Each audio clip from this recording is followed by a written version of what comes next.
Les grossesses précoces à Ziguinchor deviennent de plus en plus inquiétantes.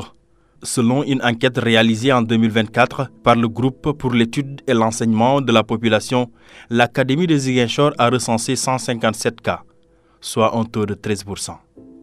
Une collecte précédente menée entre 2021 et 2022 faisait déjà état de 146 cas de grossesse précoce dans les établissements publics, plaçant la région de Ziguinchor parmi les plus touchés. La situation, c'est très grave. Parce que l'année passée, on a fait une étude, donc il y avait des statistiques qui montrent que la région de Ziguinchor était deuxième. Donc il y avait 150 et quelques cas de grossesse précoce.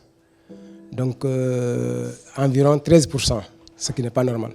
Donc ce qui doit nous pousser même à s'activer davantage pour lutter contre ça. S'agissant des mariages précoces, le phénomène demeure constant. La prévalence varie cependant d'une localité à l'autre. Le mariage précoce, ça peut aussi entraîner des grossesses précoces. Donc, raison pour laquelle on lutte contre les deux. Parce qu'un mariage précoce peut entraîner une grossesse précoce qui peut entraîner même, par exemple, une mortalité de l'enfant ou bien de la mère.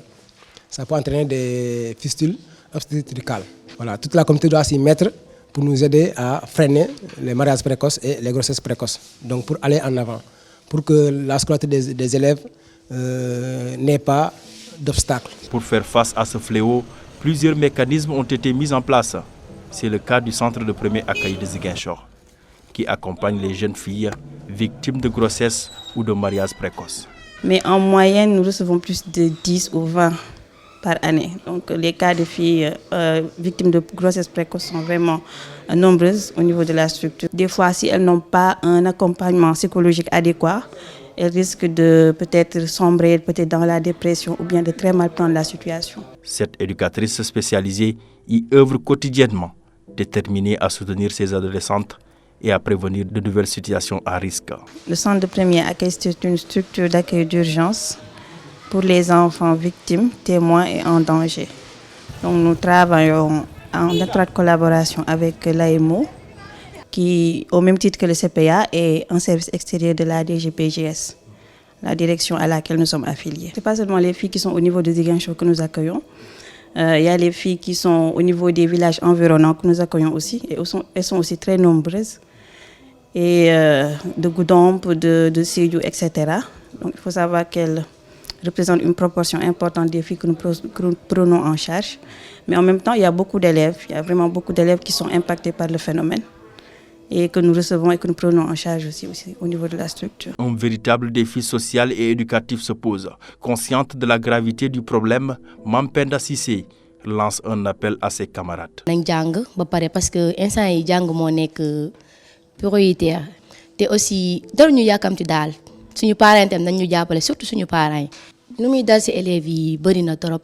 Cette situation n'est pas sans conséquences pour les filles, dont la scolarité, la santé et l'avenir sont souvent compromis. Parce qu'on sait que ce mariage précoce ou bien les grossesses précoces peuvent entraîner beaucoup de conséquences qui sont néfastes, qui peuvent même freiner la scolarité des élèves, surtout les filles.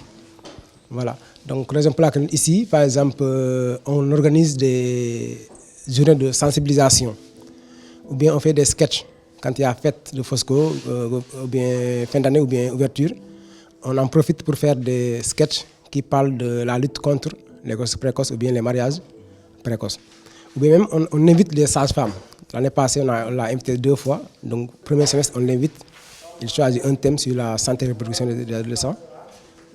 Il expose aux élèves, moyennant des cadeaux. Donc, l'élève qui répond bien à une question, il a un cadeau. Deuxième semestre aussi, pareil, avant de se séparer. Donc, avant la fin de l'année. Donc, on l'invite encore pour faire cela. Et nous demandons aussi l'aide de tout le monde, hein, les parents d'élèves, les leaders. Dans le cadre de ces jours d'activisme contre les violences faites aux femmes, plusieurs activités de sensibilisation sont souvent organisées à Ziguinchor. Les parents en général, nous ne discutons pas concrètement avec nos enfants sur la sexualité, surtout par rapport aux adolescents et adolescentes. Et aussi, il y a l'aspect pécuniaire qui vraiment aussi pose un certain problème, et aussi l'existence des réseaux sociaux. Je crois que le recensement de l'année dernière fait de Ziguinchor, la région de Ziguinchor, la 2e région en termes de taux de grossesse au niveau scolaire. Et je sais qu'il y a des cas qui n'ont pas été comptabilisés. Donc c'est ce qui fait que vraiment c'est un réel problème. Et ça constitue vraiment un frein pour la scolarisation des enfants, même pour le suivi scolaire de ces enfants-là. Parce que généralement, quand la fille tombe enceinte, c'est un peu difficile pour elle de reprendre le chemin de l'école. La communauté éducative demeure engagée sur le terrain dans la lutte contre les grossesses et mariages précoces à Ziguinchor.